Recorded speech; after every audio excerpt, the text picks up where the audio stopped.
to Young Adults. My name is Freddie. I'm the pastor of Young Adults here at Northview, and it's good to be back. I missed last week because I was in Alberta on vacation for a wedding, which was fun, but it threw off my week a little bit because I'm used to being here on Fridays, so I feel like I've been away forever, but I just missed 1 week. We're going to be in Daniel chapter 3, so if you brought a Bible, you're welcome to turn there. And as you turn there, I want to tell you about one of my favorite movies, Hacksaw Ridge. It's a great movie. I love the genre of biopics, right? So these are movies based off a true story.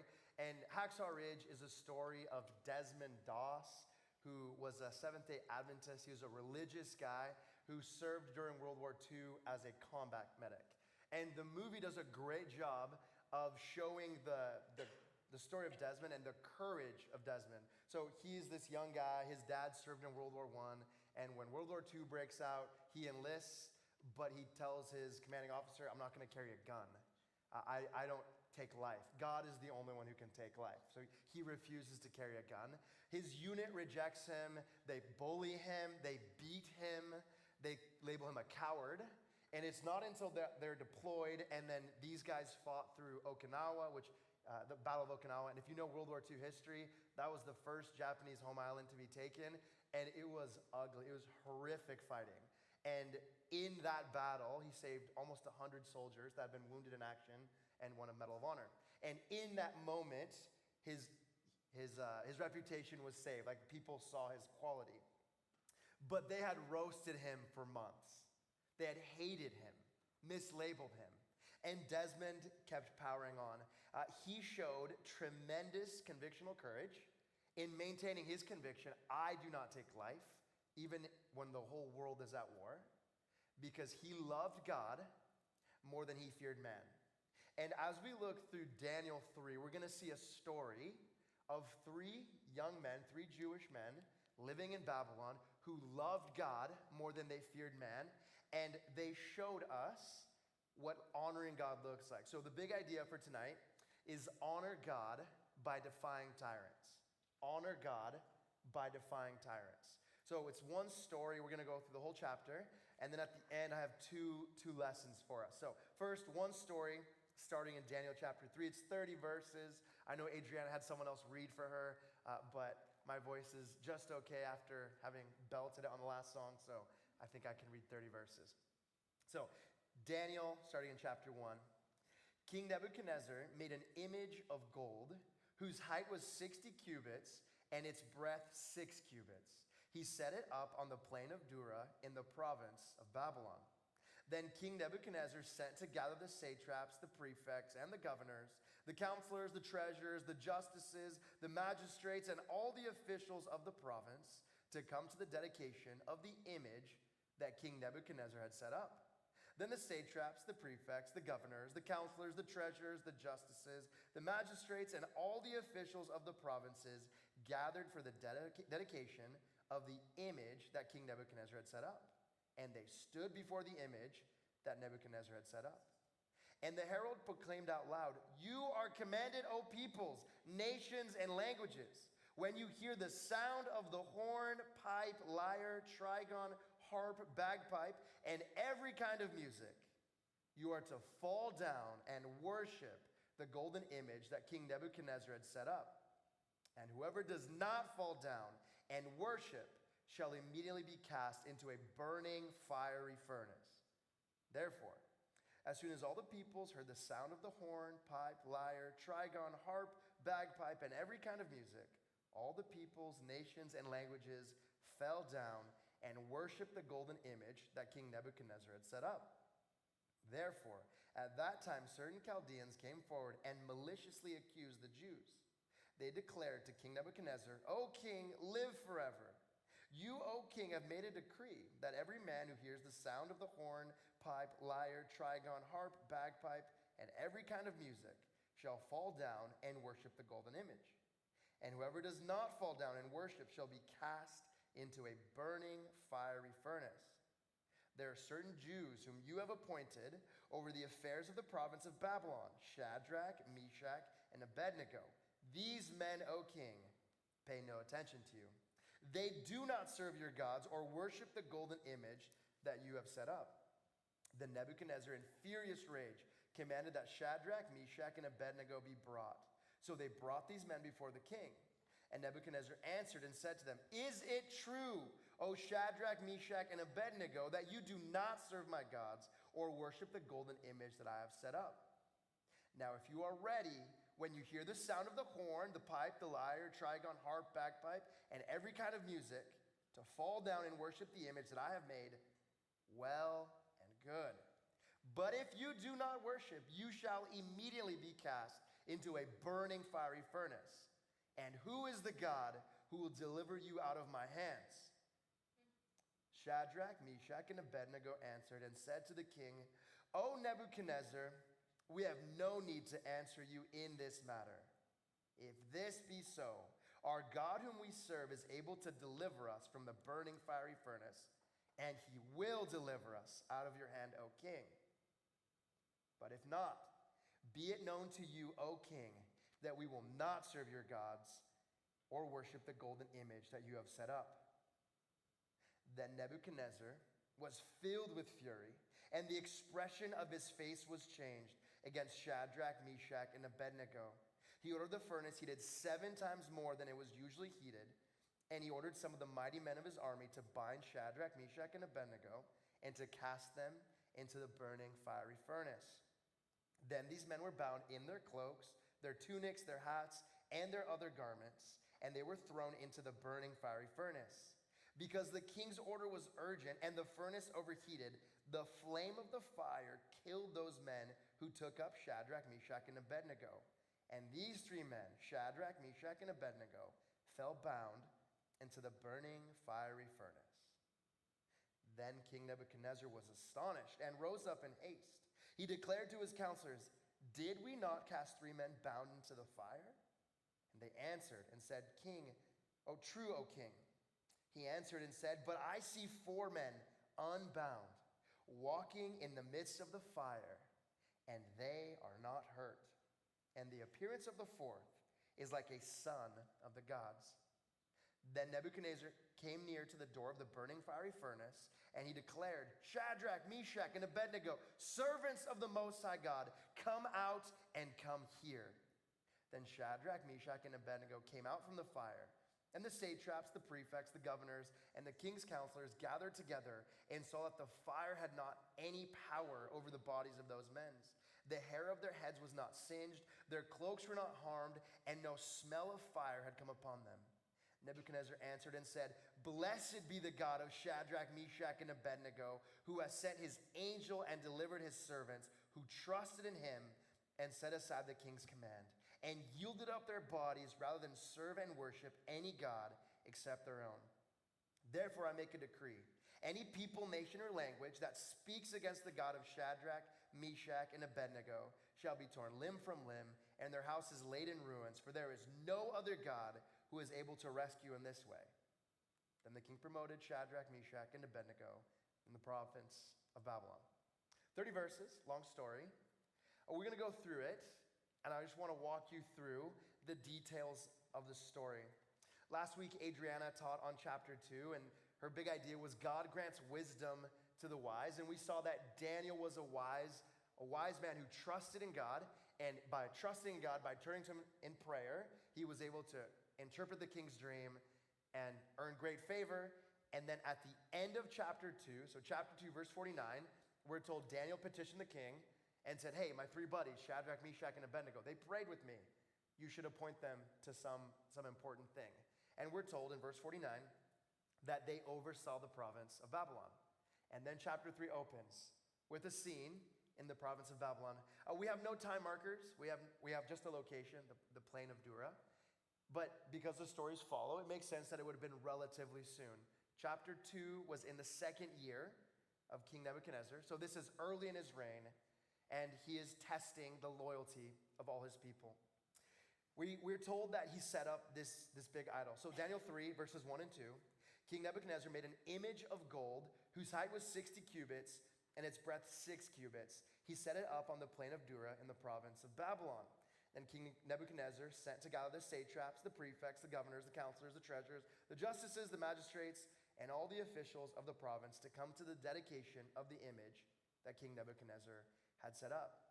Our story begins on this plain in the province of Babylon with this massive golden image. It is likely based off of the dream that Nebuchadnezzar had in chapter 2. In chapter 2, he had this big dream, and he asked Daniel, or initially he said, everyone's going to die if you don't interpret my dream. Daniel interprets the dream, and his vision is of this massive figure with a golden head who represented King Nebuchadnezzar, and then this big body. And then we're told in chapter 3, he set up this golden image. So it's quite likely, in commemorating that dream, he makes this golden image, and this is designed to be worshiped. This isn't like a neutral thing. It's not a memorial to like, oh, this king, right? It's a worship service, and it's an image of imposing size. A cubit is like 1.5 feet, so 60 cubits ends up being about 90 feet, right? So this thing is massive, and this is a world where they don't have excavators or scaffolding, so it was tremendous effort to build this thing. The closest image we have from back in the day is the Colossus of Rhodes. So I want to show you a picture. This is not a real picture. This is a modern CGI rendering of what the Colossus would have looked like. So this is one of the 7 wonders of the ancient world. And in reality, it was actually on a platform. It didn't actually cover the harbor. But the idea was that this Colossus stood over the harbor into Rhodes, and anyone who could approach the city had to pass by this massive, massive statue. And it showed the glory of this city. It was a worship symbol. Nebuchadnezzar does something very similar, something almost the size of this Colossus, and it is designed to be a worship symbol. He invites every ruler, every governor, right? The passage is like annoyingly repetitive in telling you about the prefects and the justices and the magistrates. It's trying to say everyone who was anyone comes forward and comes to worship this image. It is both a religious experience and an opportunity for Nebuchadnezzar to test the loyalty of all of his servants. Are you going to worship my gods? Are you part of my kingdom? And we see that he invites everyone there and then issues this edict. Chapter 3, verse 4, the herald proclaimed, "You are commanded." So it's not a suggestion. It's not a, hey, only if you want. The Babylonians were polytheistic. They believed in many gods, but as they gather, they're going to worship this God. You are commanded, O peoples, nations, and languages. So no one has an excuse. It doesn't matter who you are, where you're from, what language you speak, you will worship this. When you hear the sound of the horn, pipe, lyre, trigon, harp, bagpipe, and every kind of music, you are to fall down and worship the golden image that King Nebuchadnezzar has set up. Whoever does not fall down and worship shall immediately be cast into the burning fiery furnace. This is a non-optional worship service. So it's hard for us to imagine because we live in Canada where you can come to this church, you can go to the church down the road, you can go a little further and there's a Sikh Gurdwara. So we have options, and it's not a big deal if you go to different ones or if you go to many different ones. But Nebuchadnezzar lived in that kind of world, a pluralistic world, but he's saying, no. If you don't come and you don't worship here, you will die. You will die immediately. Non-optional. Everyone has to play the game. And this is a little bit strange that he's demanding so much devotion when their pantheon was full of gods. When it was a very normal experience that you would worship one god and then another god, and no one had to worship all the gods. So Nebuchadnezzar is going above and beyond and makes this decree that if you rebel, if you do not conform to the things that he has said, you will die. But our story unfolds, and we see the bravery of these 3 men, but they don't oppose him directly. Right? They just don't do it. And someone else comes and someone snitches. Verses 12 to 14. There are certain Jews, right? So certain Chaldeans came. There are certain Jews whom you have appointed over the affairs of the province of Babylon. And you can tell like the weasel of a person that would have said this, right? They're like certain Jews, as if they didn't know the names, that you appointed, right? You can kind of see the jealousy in their voice, right? They're like, Nebuchadnezzar, you picked, loyal people. These guys don't even worship your God. Certain Jews that you appointed, you should have listened to that Daniel guy, Shadrach, Meshach, and Abednego. These men, O king, pay no attention to you. Right? So they don't participate, but it's seen as an act of rebellion. They're not playing the game. They're not doing their part. They're not doing what everyone else is doing. They do not serve your gods or worship the golden image that you have set up. And Nebuchadnezzar, in furious rage, commanded that Shadrach, Meshach, and Abednego be brought. So these men were brought before the king, and Nebuchadnezzar answered and said to them, "Is it true, O Shadrach, Meshach, and Abednego, that you do not serve my gods or worship the golden image that I have set up?" The command was very clear. The punishment was very clear. So really, the king owed these men nothing. And even in his furious rage, we see an ounce of mercy that he brings them forward and asks, "Is this true?" And he gives them another chance. He's like, well, are you going to step up? The language of the passage shows that this is not viewed as a light thing. You're not paying attention to the king. They don't worship our gods, right? It's not just that you're not playing the game, right? These men have Babylonian names. They gave up their Hebrew names, their Jewish names, and they have been trained, along with Daniel, in the ways of the Chaldeans. They're supposed to be Babylonians now. And he's saying, no, you're not. You are not acting like one of us. You don't worship our gods. You don't listen to me. These are rebellious men. And Nebuchadnezzar confronts them, but he opens with an ounce of mercy. Is it true? We had a similar experience this week in my household where my middle son still needs a little help to get on the potty, and he likes to take toys with him. So he took a crayon, and once you're in the potty, he makes you leave the room. He wants his privacy. So my wife helped him to the potty and then left the room. And he was carrying a crayon. And as you can anticipate, I'm sure where this is going, she came back like 5 minutes later, and there was clearly drawing next to the toilet paper dispenser on the wall. And my wife looks at him and says, "Did you do this?" "No." "Did you do this?" "No." "Well, then who did it?" "My brother." Right? And he snitched, right? He lied, that dog. And that question, did you do this? Right? The question, did you do this? We know who did it. It is an act of mercy, and then my wife is trying to help him see the error of his ways. Nebuchadnezzar is attempting to show these men the error of their ways. You're Babylonians. You have Babylonian names. Everyone else is doing it. Why can't you be like us? Why can't you fit in to our world? All the languages, all the nations, all the peoples are worshiping this golden image. Worship just like us. What's wrong with you? The king challenges these men, and they respond quite boldly in verse 18. "We will not serve your gods. We will not worship the golden image." And so now there's nothing left that the king can do but move into judgment. Verses 19 to 23. Nebuchadnezzar is filled with fury. So he was already mad. Now he's big mad.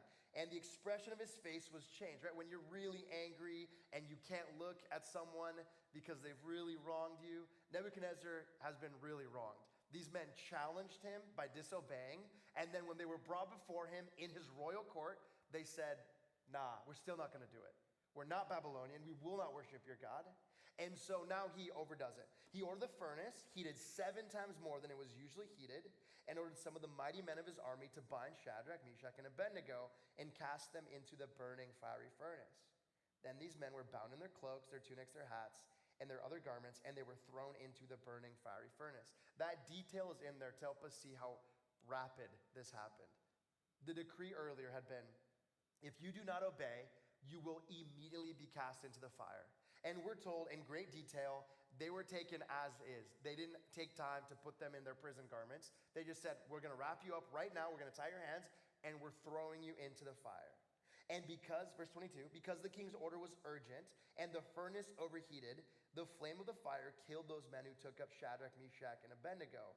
And these 3 men, Shadrach, Meshach, and Abednego, fell bound into the burning fiery furnace.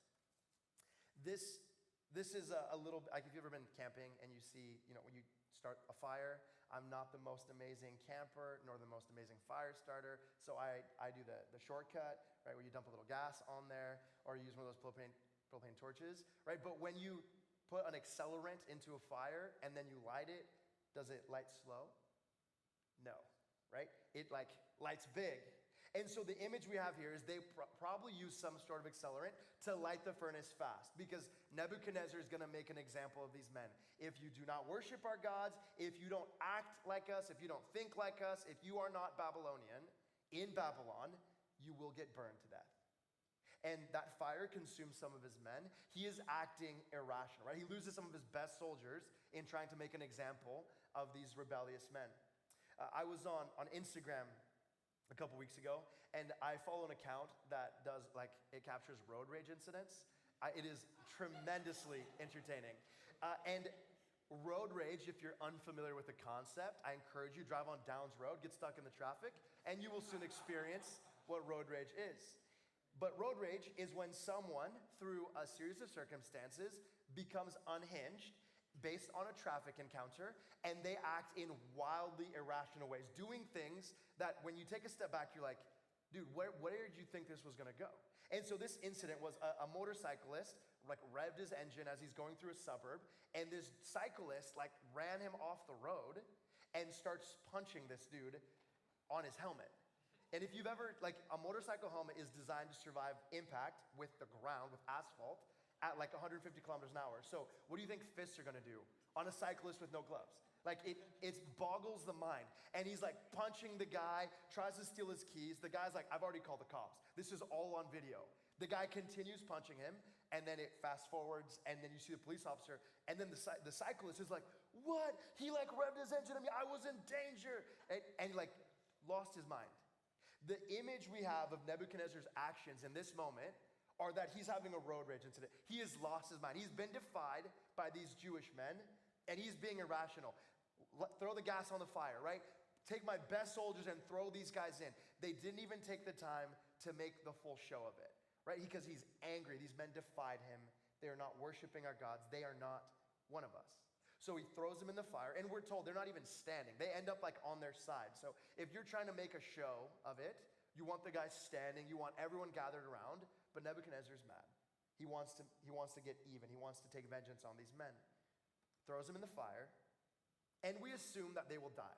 That's how this story should end, right? I don't know if you've ever been burned. When I was a little guy, I was playing hopscotch through the kitchen, and my dad was boiling a pot of water for ramen, and I headbutted his hand as he was moving the pot to the stove. And I got a pan of boiling water on my head. And I don't remember what happened after that. Passed out, went to the hospital. It was a significant injury, right? That is it could have been way worse. It was like head, arm, back. No scars that I know of, but I'm also pretty dark, so it's hard for the scars to show up. Fire, like boiling water is painful. Fire is more painful. If you've ever seen something melt in a fire, imagine that being your skin. This is not the way to go. These men should die. And their clothes will melt onto their body. They'll scream. They'll die. And then once the fire has died down, whatever's left of them get dragged out and gets paraded in front of everyone. So you know what happens when you do not worship the gods of Babylon. But that's not how the story ends. Verse 25 and 26. Nebuchadnezzar answered and said, I see 4 men unbound. So interestingly, the ropes that tied them together burn off in the fire. It was heated 7 times more than necessary, but their clothes totally unchanged. Walking in the midst of the fire, and they are not hurt. And the appearance of the 4th is like a son of the gods. Then Nebuchadnezzar came near to the door of the burning fiery furnace, and he declared, Shadrach, Meshach, and Abednego, servants of the Most High God, come out and come here. Then Shadrach, Meshach, and Abednego came out from the fire. So they were thrown into the fire by the mighty men who died from being burned to death. Their ropes burn off, and then they themselves walk out. It is hilarious how Nebuchadnezzar speaks to them. So if you're there and you're seeing someone who should be dying not die, are you going to go and command that person what to do? Me personally, I would not. I'd be terrified. I would be like, I don't know what's going on, but are you recording this? Right? Like you would be surprised by the experience. Nebuchadnezzar is a king, and he was big mad. Now he's shocked. He's like, hey, come out of there. Come over here. I need you guys to explain this to me. Right? It's a bizarre reaction, but he calls them out, and they step out of the fire. That line in verse 25, the 4th is like a son of the gods, shows that Nebuchadnezzar understands this to be a supernatural event. Right? He refers to them as servants of the Most High God. This event is what theologians call a theophany.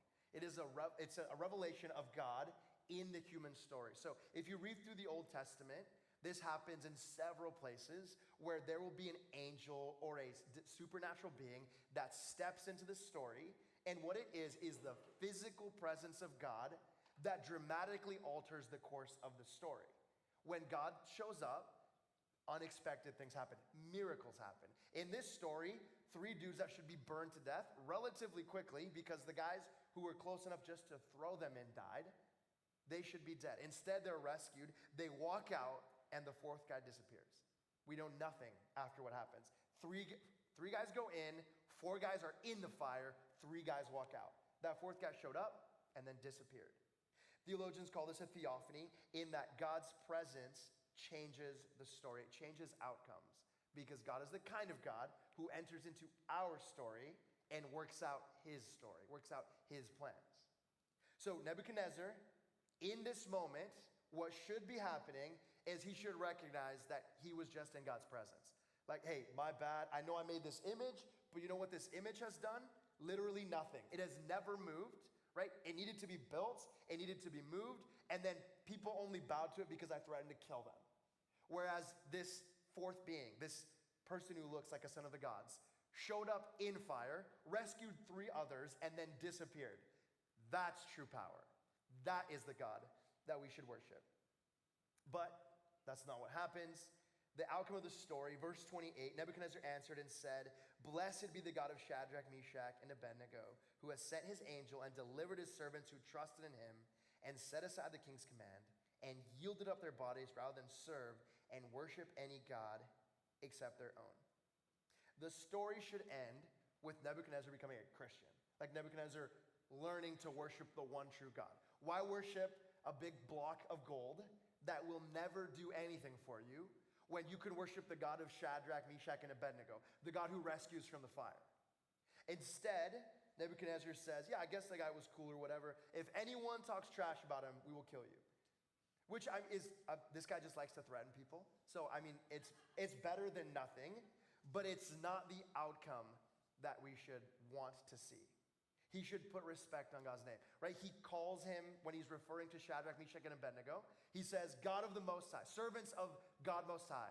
But in this story, he just says, blessed be the God of Shadrach, Meshach, and Abednego. He's just another option. Nebuchadnezzar sees God face to face, sees God deliver the servants of God, very close and personal, and walks away still ignorant. You see, the God of Shadrach, Meshach, and Abednego is the kind of God who saves people from certain death in a fiery furnace. And in this story, we have a small foreshadow of how God saves his people. For people who do not worship the one true God, what awaits is eternal judgment. A fiery furnace ends in a few seconds. Judgment for rebellion against God is forever. And instead of you going through the furnace, Jesus goes through the furnace for you. And the Christian story is that Jesus died in your place, suffered the judgment that you deserve for your rebellion, not against a golden image, but against the God who made everything, who sustains everything, who has entered into this story, entered into our story, and invites you to come and serve him, invites you to come and know him, invites you into relationship with him. Nebuchadnezzar saw God face to face and still missed it. You and I face the same danger. That as we see this story, we might just miss it. Shadrach, Meshach, and Abednego, they faced the fire, but they survived by faith in God. You and I face eternal judgment, but God willing, by faith, you will survive. Shadrach, Meshach, and Abednego survived the fire, but they would die later of old age. But you and I, if we put our faith in Jesus, will live forever. John 3:16, one of the most famous verses in the New Testament.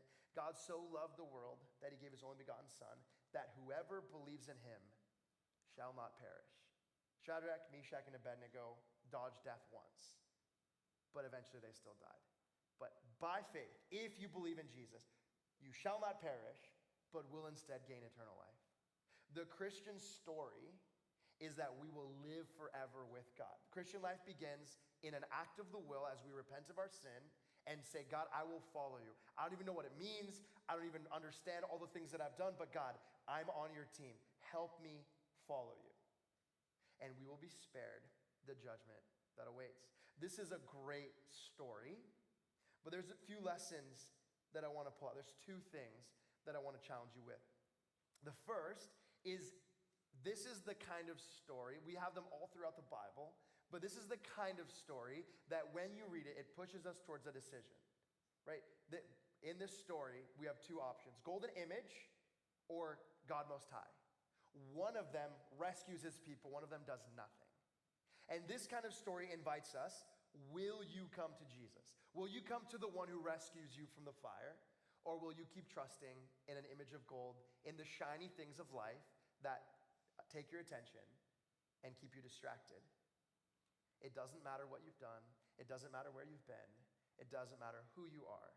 If you come to Jesus by faith, he is the kind of God who accepts us, who offers his hand, and says, I will give you a second chance. So this is an opportunity for you to come to Jesus and be saved. The second thing is, this is a powerful story of Christian defiance, of not living the way of the world. This story shows the courage of three young men. I know Adriana made a big deal of this last week, but based on the age of Daniel and his friends when they were taken out of Israel, these were young adults. These were young men just like you, 17, 18, 19, 20, 21, young dudes, left behind everything, put through an education where they were tried, they were renamed, they were taught a totally different history. They attempted to wipe out their Jewish heritage. And in the midst of that, three people just like you said, no, I'm not going to be just like you. I refuse to be a Babylonian. I serve God Most High.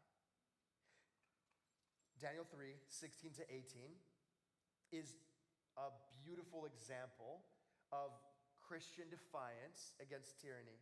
Shadrach, Meshach, and Abednego answered and said to the king, Nebuchadnezzar, we have no need to answer you in this matter. What they're saying is, we don't expect you to understand, because from your perspective, what we are doing is stupid. We're telling the most powerful king with the fiery furnace right there in the corner, we're not going to serve you, knowing we're going to end up in the furnace. We're crazy. You won't understand us. If this be so, our God whom we serve is able to deliver us from the burning fiery furnace, and he will deliver us out of your hand, O king. And low-key, I wish the verse ended there, right? Because then you're like, yeah, God always comes through. I'm not going to suffer as a Christian. But that's not how it goes. But if not, be it known to you, O king, we will not serve your gods or worship the golden image that you have set up. What these men offer us, what these young adults offer us, is an example of defying tyranny, of Christian courage, convictional courage in the face of opposition, knowing you will suffer. I think that these men form a paradigm. They set an example for what Christian life looks like on occasion. Christian life is not always this. So I don't expect you to walk out of here and say, I'm not going to follow that traffic law because Christian defiance, right? I don't worship Babylon, I worship Jesus, right? So there are some things that we simply play along with. But in every single person's life, in every single Christian's life, there are moments where you're standing in a group of people and everyone is bowing to the golden image, every nation, tribe, and tongue. And the expectation is that you will be just like us. And what these men say is, we're not going to serve your gods, we won't bow to your image, and God will rescue us. And even if he doesn't, we're still not going to go along with the way that you live. These men show that by the Spirit of God within you, they have the same spirit you and I have, right? These are young adults. We can have convictional courage and defy the tyrants that tell us how to live and tell us who to worship. Now, to draw the story from then to today, we don't have a King Nebuchadnezzar in our world.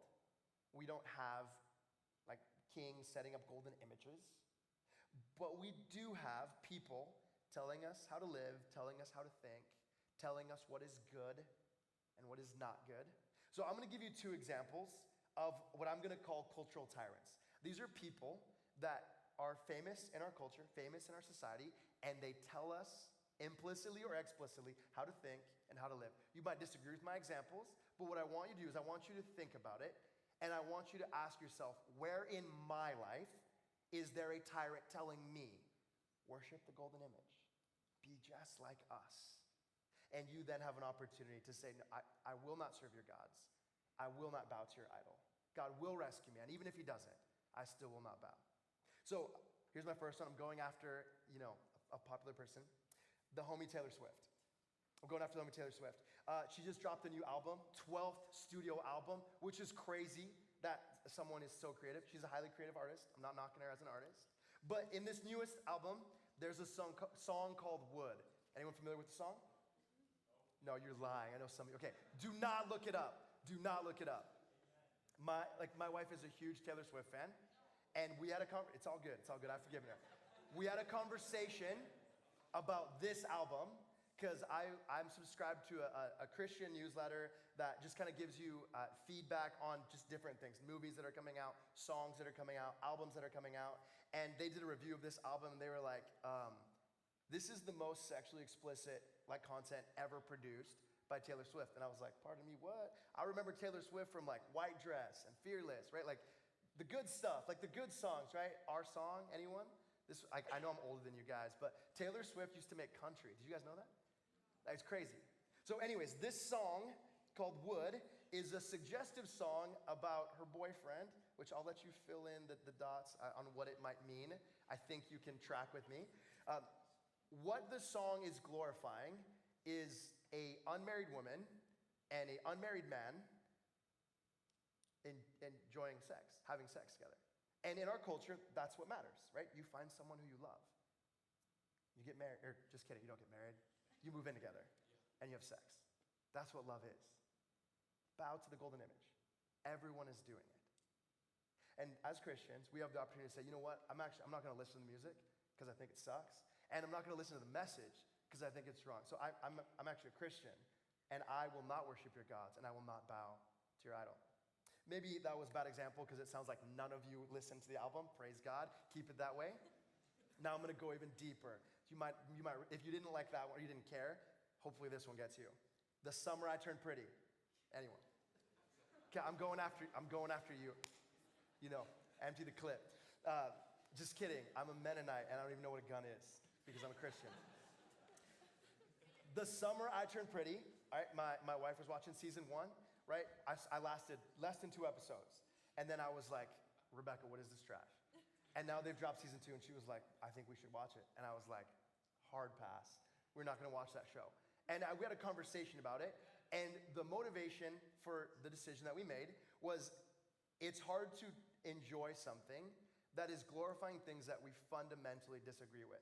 So the whole premise of the show is a largely unmonitored young adult woman is stuck in a love triangle between 2 brothers, which is funny, I guess, but I view it as tremendously sad because the duty of Christian parents is to disciple Christian kids and prepare them for married life, which this young girl doesn't have because her parents are divorced and are in that modern divorce that's actually best friendship. It's a bizarre story, right?